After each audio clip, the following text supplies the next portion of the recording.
Ladies and gentlemen, welcome back to the SoFlo Soccer channel. My name is Matt, and today we are going to be previewing Inter Miami versus Columbus Crew, and what will be the second time we'll be playing them this season. And hopefully, Inter Miami will look to continue their momentum from last time when they got a 4-2 victory, also at home against Montreal. We saw 2 goals from Messi, 2 goals from Suarez. And we're really hoping that we can bring that confidence, that morale, just that positive vibe to the Columbus game tomorrow. It's going to be an insane game, I think, honestly. And not that this is something different, but I'm a lot more positive about tomorrow than I would normally be about a big game like this. Because normally when you go into a game like this, not that you're questioning certain things, but you're like, oh, okay, like it's going to be a tough game. Like maybe Inter Miami could lose this one, et cetera, et cetera. Honestly, this is obviously going to be a tough game. Like there's no question about that. But I genuinely believe that we have like the best chances of winning this game. And it's for a couple of reasons that we're going to get into. But welcome everybody in. Welcome back, guys, to the channel, to another live stream. Honestly, another big game that we have tomorrow is the Champions League final, which I think is going to be pretty exciting. I don't know who you guys are rooting for, but I'm rooting for El Inter Milan, not just because it's Inter Miami, but like because of Lautaro Martinez. I want Lautaro Martinez to win a Champions League, and I'm very excited for him. Hopefully, he can do so, and then he can be like, you can put him probably alongside of players like Diego Milito and things like that. So I'm very excited. That's at 3 p.m. Eastern time tomorrow. Super, super, super excited. Because I get to go from Champions League and hopefully seeing Lautaro win to Inter Miami and Messi and all them play. But speaking of Messi, he's supposed to be available tomorrow. So Messi's available tomorrow. Suarez is available tomorrow. Everybody that's supposed to be available tomorrow is available tomorrow. And we're going to get through all of that in just a second. But let's say hi to the chat. On East is already in here. Neptune saying this preview will be fun. I think all these previews are fun, but I think this one especially because it has not really implications, right? But we have just been in very inconsistent form, as I would want to put it. And I think like this game could really, really shift the momentum, just back around, like back towards our way. It can completely shift how everybody feels about this team this season. Circus says, just so you know that exactly 8 o'clock, I got the notification and you were ready 2 minutes in. You know why I did that? Because of the ad thing. Because I know you guys were complaining about the ad thing. And it was like, oh, every time that I click on your live stream, the ad pops up. So like I missed like the first chunk of your thing. So I'm like, you know what? I'm gonna delay it. Let me delay it. So I'll keep a picture up until I'll keep it up for like a minute or two. Bang. That's why I delayed it. Anyways, Ash is saying no Mascherano out yet. Slow crowd. Hashtag Mascherano out. Says yo, bro. Damn, dude. Everybody's Mascherano. Okay, look. I don't want to go with the Mascherano out. I don't want to have that conversation today. Because we need the positive vibes today, guys. We need the positive vibes. Please hit the like button if you guys are enjoying this so far and enjoy this kind of content. But look, listen. We need to be positive today because Inter Miami need a win against a big team like Columbus. Columbus are currently sitting in 4th place in the MLS Eastern Conference standings. I'm going to show you guys this right now. They're currently sitting in 4th place. We are currently in 6th place with 26 points. They have 28 points, and we have a game in hand. If we win tomorrow, we can go 29 points and jump them and jump Nashville and put ourselves in 3rd place. That is what tomorrow could potentially look like. I want all the positive vibes right now in this preview because this is something that I think is so possible to do. Look, like if we go here, click on this preview tab. Look at the amount of players that Columbus have injured. I know we're gonna talk about ours in a second, but let's look at the Columbus injury list. They have Farsi out. They have Patrick Schulte out. Camacho out, and then Sean Zawadzki out. These are 4 big players that they're missing.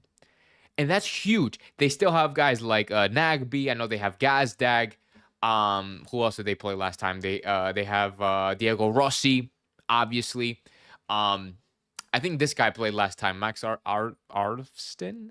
He's pretty good. He's going to be somebody to look out for as well. But those are four big players that they're missing, and this is not looking like the same Columbus team that we've seen maybe last season or 2 seasons ago. This, not that this is like a mid or like a bad team at all, but look at the form that they're in. They're just, they're just not. I don't want to say bad form, but they're really really desperate for a win. The last time they had a win was May 3rd, and it was against Charlotte, which is a good win. It's a very very good win, but look, we disrupted their winning streak right here. We disrupted their winning streak here. They got 2 wins, and then after that, they've just been tie. Lost against Charlotte in like I guess a rematch, tied against Nashville, tied against Cincy, and now they play us again.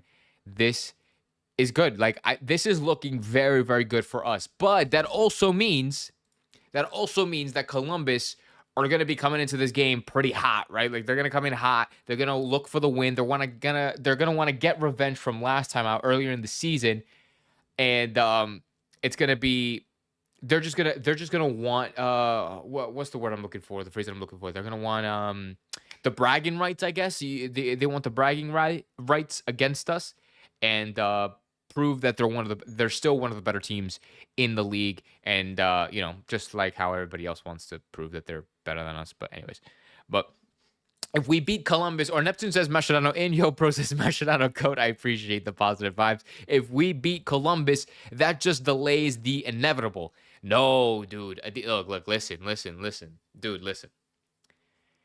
If we beat Columbus, this could completely shift how Inter Miami continue their season. Because listen, we have Columbus tomorrow, and then after that, we'll have Club World Cup. Now, depending on how Club World Cup turns out, I'm not expecting anything from it. I don't think the club itself is expecting anything from that competition, except for just being competitive, which is what I expect. I want this team to play proper football. But they could put that behind them. Let's after Club World Cup, they could put that behind them, and then they'll focus on Leagues Cup, and then they'll focus on the rest of the season. Because at that point, tomorrow is essentially the halfway point of the season. I think we're a game behind, but everybody else is at the halfway point of the season. So this is a very critical point. If we can pass Club World Cup and get into good form in this second half of the season, we're gonna be fine. We're gonna be totally fine. I read that Di Maria signed to the Argentinian club. Yeah, so yeah. Let's talk about that. Look, we'll switch gears. We'll switch gears into that, into some Inter Miami news. But essentially, I'm feeling good about tomorrow, and we'll get more into it after we talk about some Inter Miami news. So I think we should talk about this Di Maria thing, because I've been really, and I posted this on my channel. I posted this, I think, on Twitter as well. I've been really manifesting Di Maria to join Inter Miami. And I really thought it was going to happen. Like, I really thought it was going to happen because of, his connections with Messi, him wanting, or the possibility or the idea of Di Maria retiring, playing at the same club as Messi. I think is just like nice. Like, it would just be nice, I guess, for both of them, for Di Maria. And I think like the club or both clubs or whoever would have made it very possible for that deal to happen. And I think, honestly, Di Maria could have literally run circles around these MLS guys. But anyway, I really thought it was going to happen. Unfortunately, it is not. It is confirmed. I think it was yesterday they confirmed it. Was it yesterday? Was it earlier today? All these days are blending together. But it doesn't matter. Di Maria is officially confirmed to play for Rosario Central. And that is probably going to be the end of his career. And after this, I think it's a definite ending his career in Rosario. There's no way he's coming to Inter Miami. That is my opinion. I think he's like 37. I think he's 37, 38. He's 37, 38. If he plays a season with Rosario Central, and then, he'll be like 38, 39. There's no way he'll join Inter Miami at 40 years old. At like 39, 40 years old. There's no possible way. So, unfortunately, we missed out on Di Maria. And now we're going to be looking to sign Well, Mascherano said that he knew Di Maria was always going to go to Rosario Central. So I'm like, bro, if you already knew that, then why are you like letting this? Why are you letting the rumors of Di Maria coming to Inter Miami like continue? Like you should have just shut that shit down in the beginning. But you know why he didn't shut it down in the beginning? Because they probably had talks. They probably had talks. Like Di Maria and the club multiple times probably got together and like would try to work something out. At the end of the day, it didn't happen. I didn't think he was going to go to Rosario Central because of what happened last year with all the security stuff. Like, I don't know, like he was getting threatened. I don't remember the exact details like of what the actual issue was, but I know it was not safe for him and his family to be there. So I'm like, okay, it would only make sense for him to come to Miami or stay here while while that stuff happens over there. But I guess that stuff is resolved now, or it's better, the situation. I have no idea. Like, I'm not a reporter, I'm not a journalist, so I can't claim any of this stuff. Um, but I think that's just me trying to use the little common sense that I have in my brain. So, but yeah, Amanda wanted Di Maria to come to the club as well. It all comes down to performance and execution. Okay, you're talking about the team. We'll get to that in a second. Neymar impound? Absolutely not. Absolutely not. I don't think, I'm gonna be honest, and I was gonna wait to talk about this. I'll talk about this for like 30 seconds. Because we're gonna dedicate a whole episode to this after tomorrow. So like sometime next week, we're gonna dedicate a whole episode to this. But me genuinely speaking, like my genuine opinion, I don't know what anybody else thinks, but I don't think Inter Miami are bringing in like a superstar, quote unquote superstar player. Like they're not gonna bring in like some big European name like Modric or Neymar or I don't know, whoever. And I don't think they're gonna bring that. I think they're gonna bring like a young, like something like a Telasco Segovia like type of player. Like you know what I'm saying? Like young, promising, upcoming, has international experience, shit like that. Like something like that. Like they're gonna try to bring somebody in that category. Young and willing to, who has like good just like who would think would be a good player. That's my personal opinion. I don't know what you guys think. That's something that we'll save for next week when we dedicate a full episode on transfers, on who could be coming in, who isn't coming in, shit like that. Honestly, I think you dodged a bullet there. Last thing you needed was another old guy. Yeah, but honestly, Di Maria is in such good form, or like he's in such good shape. He's in such good form for Benfica. For his age, I think if he would have come to the MLS, I think he would have been fine. I think he would have done fine for one season. For one season, I think he would have done fine. I think for 2 or 3, that's pushing it. For one season, 1,000%, I would have taken it. Or even for half a season, I would have taken Di Maria for 6 months. 1,000%, I would have taken him for 6 months. But they couldn't agree with it. The finances were there, and I think his heart was always set for Argentina anyway. So we can let that be and just kind of move on with life. You know what I'm saying? But anyways, let's talk about the other players. Let's talk about players that will be available. Let's talk about players that will be available for tomorrow. Because here, today is tomorrow's going to be the 31st. So like I said, Messi's going to be available. Suarez is going to be available for selection. Everybody that's supposed to be available is available. Let me go through. I'm going to flashbang you guys here, okay? So I'm going to give you a warning. 3, 2, 1, flashbang. Flashbang. It's a white screen, I know. But this is the player status report for tomorrow. We have Inter Miami here. Jordi Alba is confirmed out. Now, the update with Jordi Alba's injury. Hammy, obviously. They said it's supposed to be at minimum a 2-week resting period or a 2-week recovery period, which means that he'll probably be back for the Club World Cup. Like he's just going to take this entire time to rest and properly recover so then he can play in Club World Cup. He might miss the first game, but I highly doubt it. And so hopefully he does well soon. I've said it a million times that at some point his hammy was going to give out. I know I don't think it's anything serious in my opinion. I'm not a doctor, right? But I don't think it's anything serious because I think it was just like too much strain. Like he put a lot of stress, a lot of strain because he does a lot of sprints and he just went down. Like, you know what I'm saying? So I think with a little bit of rest, some recovery, he'll be fine and he'll be ready to go back to play for us again for a Club World Cup. Yannick Bright is obviously going to be out. all of these injuries are, we don't know. Like, we don't know when they're coming back. We're just assuming and guessing based on the type of injury. For Yannick Bright, it's also a hammy. I think he'll also probably be back around Club World Cup time. He should be, at least. He should be back around Club World Cup time. Like, maybe he'll miss the first game, but it shouldn't take. It should take. It'll be a couple of weeks. We have Drake Callender, obviously, that's going to be out. He'll probably be out for, I don't know, the next couple of months, maybe even for the rest of the year. We don't know. Gonzalo Lujan, as you guys remember, we lost, 3 players last game. We lost Jordi, we lost Gonzalo Lujan, and we lost Toto Aviles. Toto Aviles is not on this list. So that means he's probably available for selection. Well, whether he plays or not, I'm not sure. I don't know what you guys want him to do, but he's not on this list. So that, it surprised me a little bit, but not really, because when he did get injured, he stayed on until halftime, so they didn't waste the last moment. And but he looked like fine. So I think he'll be okay. I think Toto Aviles will be okay. Lujan, on the other hand, it's probably a lot more serious. He'll probably not be back until maybe later in the Club World Cup. And then we have David Ruiz and then Baltasar. These are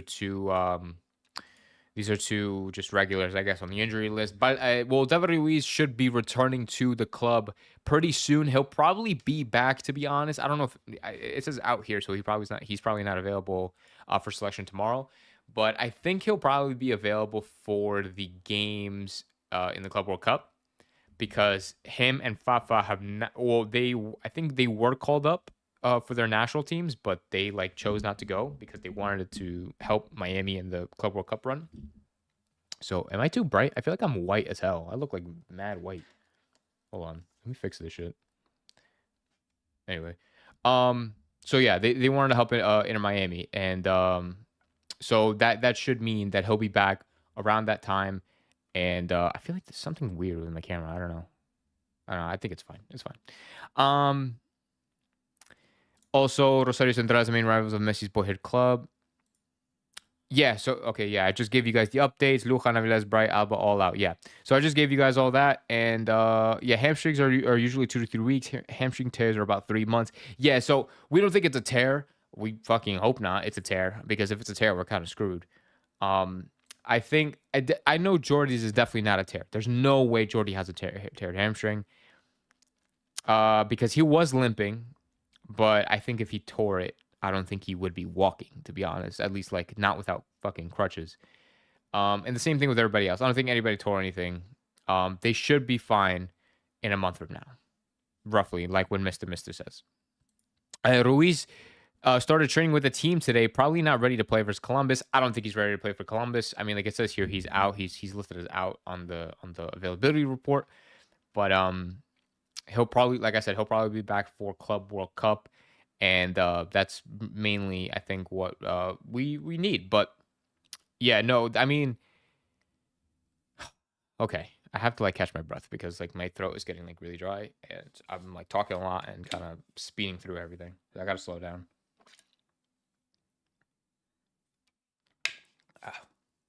Anyway, so let me see. Okay, I have notes on my phone. All right, guys, ready? So, yeah. So this game. All right, let's talk a little bit more about Columbus and what tomorrow really means. So going into this game tomorrow, that last one against Montreal, that was our first win in 5 matches. And it was our second win in 9.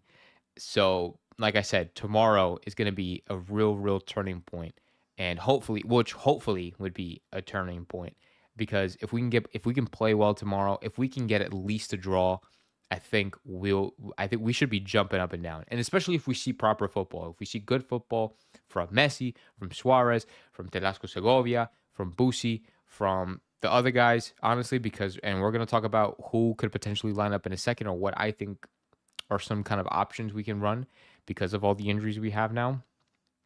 But if all these guys can play real football, proper football, similar to what we've seen against Montreal, Montreal,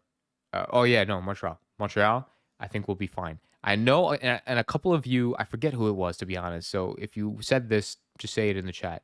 But a couple of you said in the post game reaction some of the reasons why we were just essentially getting through on goal last time, and it was because Montreal gave us a lot of space, which was true. They did give us space, and Columbus are gonna probably lock us down a little bit harder. But remember, this is not the same defense. This is not the same like defense or Columbus defense that we played last time. Obviously, it's the same structure. They still have Wood Fernandes, who is probably one of the best managers in the league, or at least was last year. So I understand like maybe it'll be a little bit difficult for us to go forward and maybe look or find some opportunities. However, and if they're off their game, Columbus, because last time when we beat them 1-0, in my opinion, I thought it was a very lucky goal.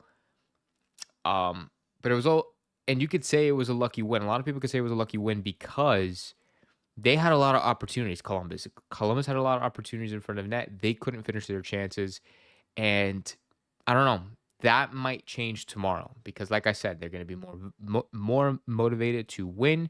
They're going to try to get revenge on us from earlier this season. They're going to try to fix the form that they're in. So they have a lot to play for. It's mainly pride.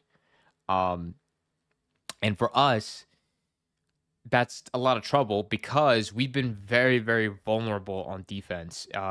We've conceded, I believe, if my notes are right, like if I took these notes correctly and I did my math right, we've conceded 15 goals in the last 5 games. So that is bad. Like that's really, really, really, really bad. For those of you who don't know, that sounds bad. If it sounds bad, it is. It's very, very bad. Very, very bad. So that does leave some vulnerability in the back for us, especially if, because like I said, last time we were able to lock down or kind of lock down, not really. I mean, like, we were able to defend or kind of delay or just prevent Columbus from scoring. They couldn't finish their chances at the time. This time it might be a little bit different. Columbus are probably going to put their chances away this time. There's no way they miss it. And I think that with our defense or how our defense has been kind of playing recently, we might concede a goal or two. We conceded 2 very, very poor goals against Montreal, and I wouldn't be surprised if we concede 2 against Columbus tomorrow. At that point, it's just a matter of, is the offense going to respond? Is the offense going to be present? And are we going to have midfield control? Are we going to dominate possession? Are we going to take advantage of the fact of using both wings? Now that we don't have Jordi Alba to rely on heavily on that left wing, are we going to continue to use both wings, looking for Ian Frey overlaps, looking for Noah Allen overlaps, et cetera, et cetera? These are things that we could be looking for. So we'll have to see. I mean, here, Will Fernandes has not kept a clean sheet in 11 matches. So that's good news for us, right? If we're trying to keep positive vibes, that's good news for us. That means we're essentially guaranteed to score. If we don't score tomorrow, that's a huge, huge issue. Huge, and that's completely on us. It's going to be completely on us if we don't score tomorrow. I'm predicting we score at least 2 tomorrow. We have to. I think like there's no world where we have to live in where Inter Miami don't score at least 2 goals tomorrow. I'm expecting 2 goals at minimum for Miami. Absolute minimum.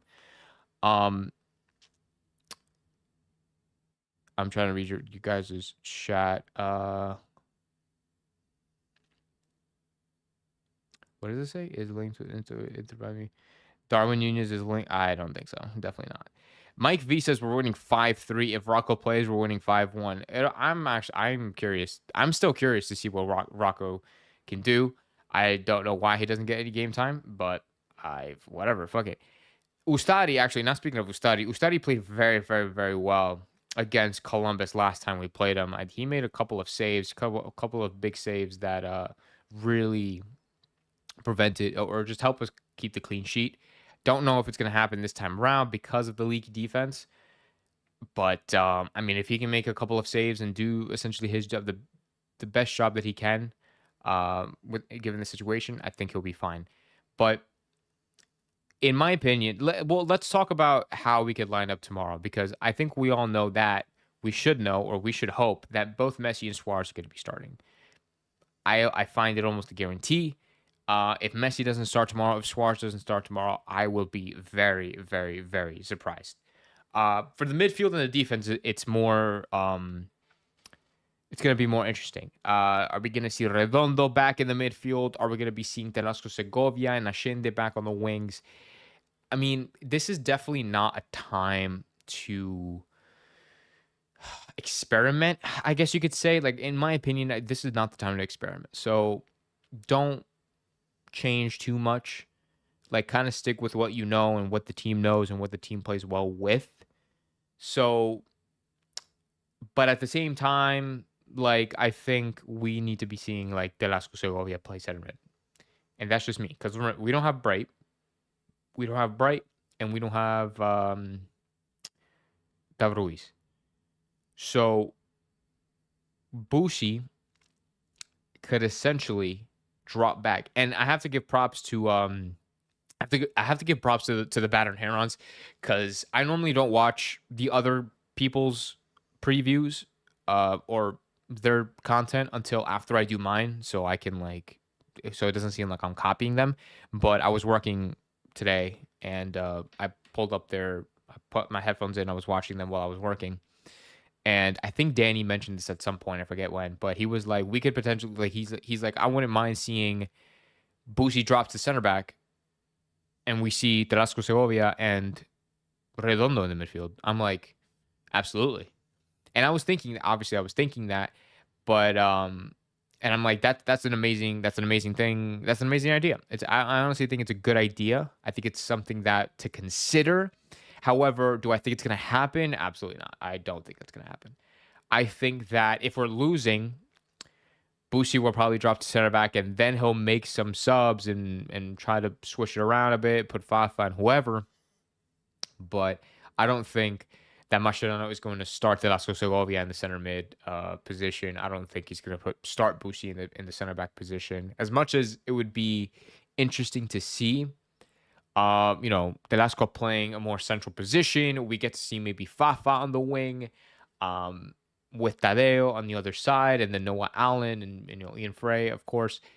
I just don't think it's going to happen. I mean, the midfield would have to be Redondo and Bushi, and then out wide it would be Telasco and Ashende once again. The back four is going to be more interesting because we could see Martinez make a start, which is something that we haven't seen in what I feel like in forever. Probably, I feel like in years. Like, we haven't seen David Martinez start. So it would be Noah Allen. I think Ian Frey will keep his starting spot at right back, I think. Unless the only reason why Ian Frey wouldn't start at right back would be the simple fact that he's tired. And like game fatigue, game congestion, the minutes and whatever. And they don't want to reignite or re-injure him. So that would be the only reason. So Ian Frey and Noah Allen on either side. For the center back partnership, it could be Maxi Falcon and David Martinez. We could also see somebody like I don't think we'll see Sailor, but I mean, you can put Sailor. You could also put Bushi, like I said. You could either put, or you could see Toto. You could put Bushi or you could put Toto. So tomorrow is going to be very interesting, and I think if we play really good defense tomorrow, then I think it just proves the fact that Lujan was shit the whole time and he was the problem. Can we all agree on that? If we play fantastic defense, and probably the best defense we played all season, I think we could safely say that the reason why we were struggling was because of Lujan. That is honestly something that I'm excited about. I'm excited to see what kind of center back partnership we're going to be seeing tomorrow, and if they're going to be playing better overall and just make better decisions, position themselves better, better tackles, more clearances, because I know Lujan has been doing that recently, a lot more clearances and whatnot, but he would always be caught out of position or make like stupid mistakes, turn possession over, etc. But if we see like David Martinez and like Maxi Falcon as the two center backs, and we end up like keeping a clean sheet, like I'm like, bro, like why do we even have Lujan still? Like, just keep him on the bench for the rest of the season, to be honest. Like, let's be real here. Messi will play with Argentina. That's something that we're gonna talk about in another stream. I also do like strictly Argentina content as well. When that time does come around, I did it for the Copa America. I did it, for the friendlies. I did it for the qualifying games. So I do that stuff all the time. So just stay tuned. Make sure you subscribe. Make sure you hit the notification button so you know when I do those live streams or those videos.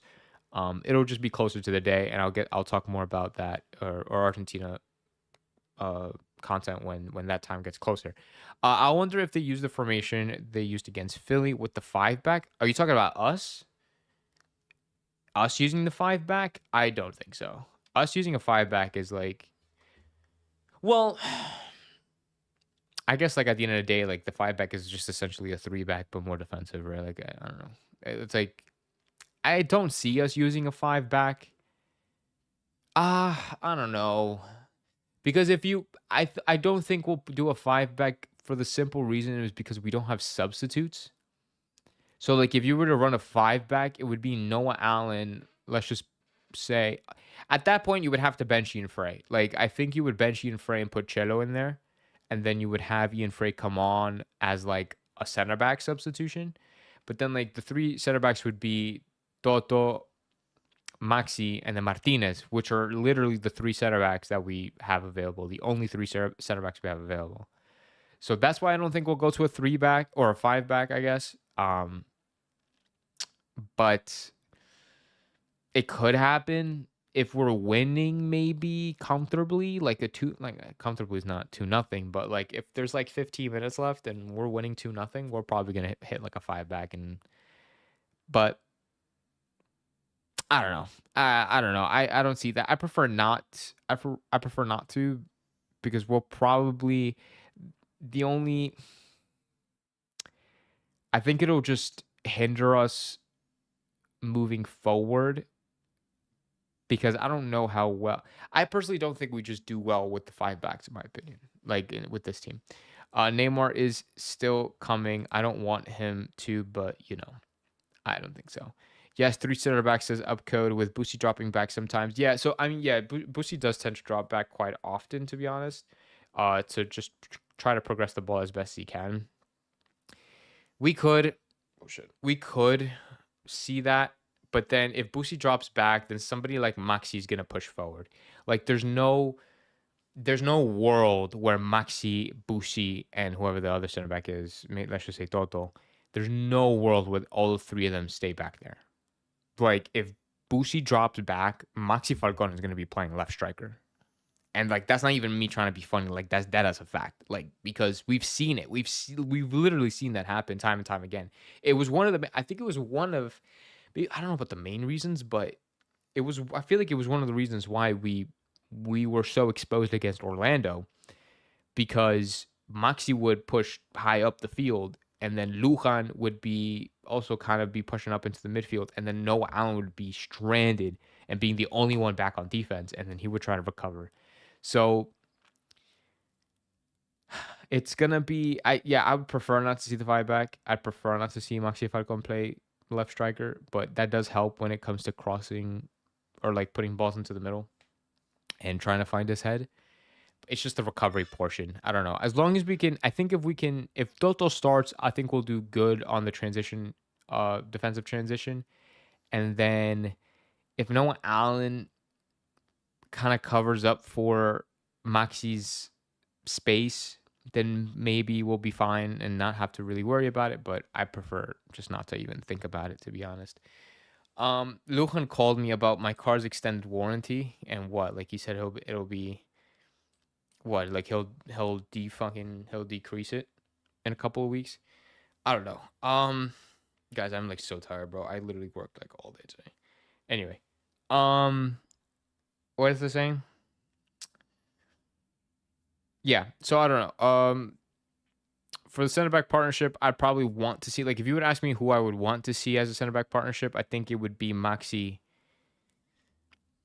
Honestly, no. I would honestly, for the center back partnership, I would want to see Toto Aviles and David Martinez. But if we don't see that, we're going to see Maxi and David Martinez in my genuine opinion, because Maxi's been not being left out. I mean, like since the Orlando game, he was left out. He's been like kind of left out these last two games. So it's uh it's kind of like a sign, I guess, the fact that he needs to like earn his spot back.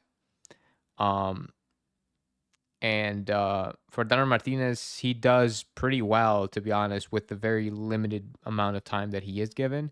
So if he does get a start, I wouldn't be shocked about it. Um, he can do everything. He can do everything. I noticed Frey doesn't give 100%. So what I did notice when I was at the game yesterday, oh, not yesterday, what was it, Wednesday? When I was at the game yesterday, when I was at the game Wednesday, Ian Frey was getting pretty tired. Him playing 90 minutes does seem maybe too much for him at this point. I don't know if it's just the game congestion. I don't know if he's just been playing a lot, because I think that was like his third consecutive game, like getting a start. Um, which I feel like we've never seen before. But anyway, so I don't know if like something's bothering him, like physically, from a physical standpoint, because literally I forget like what minute it was exactly, but at some point in the second half, he wasn't. He was too tired. He was too tired to make the runs. He was getting beat pretty often. He would be physically beat. And it just didn't really look the best. It didn't look the best, but this is like no shots to him, right? Like I'm not like coming here trying to diss him, but it has been something that I noticed, and I'm glad that you brought that up, Ozzy. Um, so yeah, I don't know. Maybe we could see. I highly doubt. Like I don't want to see him rest tomorrow. I think like seeing Cello off the bench would probably be. I would prefer Cello off the bench than have Frey off the bench, in my opinion. I think Cello could probably give us a little bit of like oomph off the bench, with his pace. Like he is pretty quick. He does like to run up and down the field a lot, and I'd rather have that in the last 20 minutes of the game than like the first 70, because I think we'll probably be more exposed. They'll probably read him a lot better, like if he starts and whatnot. And I think like in the last couple of minutes, in the last 15 20 minutes, he'll give us the energy. If especially if we're down, he'll give us energy. Hopefully, he'll be able to cross the ball and just kind of give us, I don't know, hopefully a little bit more momentum, or like a shift in momentum. Try to motivate that a little bit, but we'll have to see. So yeah, and then in goal, it's Ustadi all day long. But that's how I think that's how I think the team is going to line up. Ustadi in net, Noah Allen, uh, Toto Aviles, Martinez, Ian Frey. The midfield will be Telasco, Redondo, Busi, Ashende, and then Messi and Suarez up top. Essentially, almost the same thing as Wednesday against Montreal. Almost the same thing, maybe with a few minor tweaks.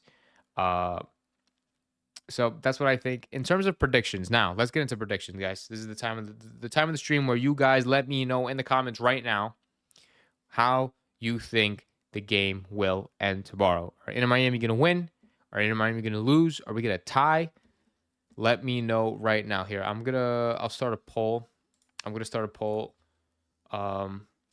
Who will win tomorrow? And you guys can tell me right now. If you guys have specific goal scorers, then you can let me know in the chat as well. But I just started the poll. Who's going to win tomorrow, Inter Miami or Columbus? It's gonna be a tough game, guys. I'm super excited for tomorrow. I genuinely believe we could win this game, and like that's me being like so positive, but being so like this is not me being delusional. Like I genuinely believe that we can win this game. With I think how the team is trying to come back, the leadership that Messi's been showing on the field, how everybody really gravitates or really or it's been like rubbing off of everybody else, and everybody really wanting to improve and do better and be competitive and be passionate. And now with Suarez, he scored a brace. After he scored those goals, he looked pretty hyped, right? Like he looked very excited. So you can tell the heart, the passion, desire, the competitiveness that Suarez still has in him when he scored those 2 goals. You know that that's going to be a huge motivator for him to hopefully continue his run and continue his good form into tomorrow. So I think if the whole team can continue the way that they are, mentally, physically, and then Columbus, and we can try to maintain Columbus and try to try to demotivate them, keep them in this little stint, or like kind of like uh just like plateau kind of form, I guess you could say, or very stale form. I think that we're going to do a really good job in terms of the score line itself. Like I said, I expect to score 2 minimum. I also expect to concede 1 or 2. So I think at the end, this might be like a really close game. This could either be like a 2-2 game. This could be a 3-2 game. This could be a 4-2 game, like against Montreal on Wednesday. I believe that Inter Miami are going to win. I'm gonna say it's gonna be 3-2. I think Inter Miami are gonna win 3-2. I think Messi's gonna score. I think, honestly, I think we might see Suarez score as well. And then maybe we might see Telasco score. I think those are going to be the 3 goal scorers. But let me know what you guys say in the comments now. Make sure to vote in the poll just to see what you guys are saying. What do we have here? Some of you guys are saying Inter Miami is going to win. Some of you think Columbus is going to win. Let's see what the chat is saying. Make Chilo great again, says Rick A. I love it. I love it. I mean, hey, as the president of the Chelo Hate Club, I do want Chelo to be good and continue to be good and consistent and right for this team. We have Ash saying it's a 1-1 draw. Okay, Mr. says 3-2 Miami, so same prediction as me, 3-2 to Miami. I'm D McKenzie says 3-1 to Columbus. Okay, I really hope you're wrong, but 3-1 to Columbus. Rick A says 2-1 to Inter Miami. Mike V says Lujan doesn't. Oh no, Ash says Lujan did say the back third was not covered in the limited plan. How Suarez won man of the match and Messi won man of the match of the day. Did he win man of the match? I thought Messi won both man of the matches. I had no idea. I'd give Messi the man of the match regardless, but probably because like that was the first time essentially he scored in like a million years. Okay, so the majority of you in the poll have said that Inter Miami are going to win, which is honestly all that matters, to be honest. But yeah, no, I think Inter Miami are going to win 3-2. I think we're going to see Suarez score again. I think we're going to see Telasco score again, and I'm hoping for a Messi goal. But if we don't see a Messi goal, I think with Suarez and Telasco getting on the scoreboard, I think we're going to be looking good, because then that's just going to motivate the rest of the team. It's going to motivate Messi to keep going and to hopefully seal out the win. But that's going to wrap things up here, guys. Thank you so much for participating. Thank you so much for tuning in. This was a fun little preview. I'm very, very excited for tomorrow's game. Hopefully, we can end this, I guess, or end this first half of the regular season with a positive result against the 4th place Columbus Crew before we head into the Club World Cup. Our 2nd game in a row at home. This is gonna be a lot of fun. I'm super, super excited, and I can't wait to talk to you guys after the game in the post-game reaction. So make sure you tune in tomorrow night. I guess around 10:30 maybe, around 10:30-ish, maybe like 11 o'clock the absolute latest. But I started last time at 10:30. So make sure you stay tuned tomorrow, 10:30 p.m. Eastern time for the post-game reaction after Inter Miami versus Columbus, where hopefully it'll be a good one, because we hopefully will win. So thank you guys so much again for participating, for tuning in. This is SoFlo Soccer. Make sure to like, subscribe, share with your friends, turn on the notification bell so you don't miss any time that I go live. And hopefully we can get the win tomorrow. Have a great rest of your night, guys. I'll see you then. Vamos Miami.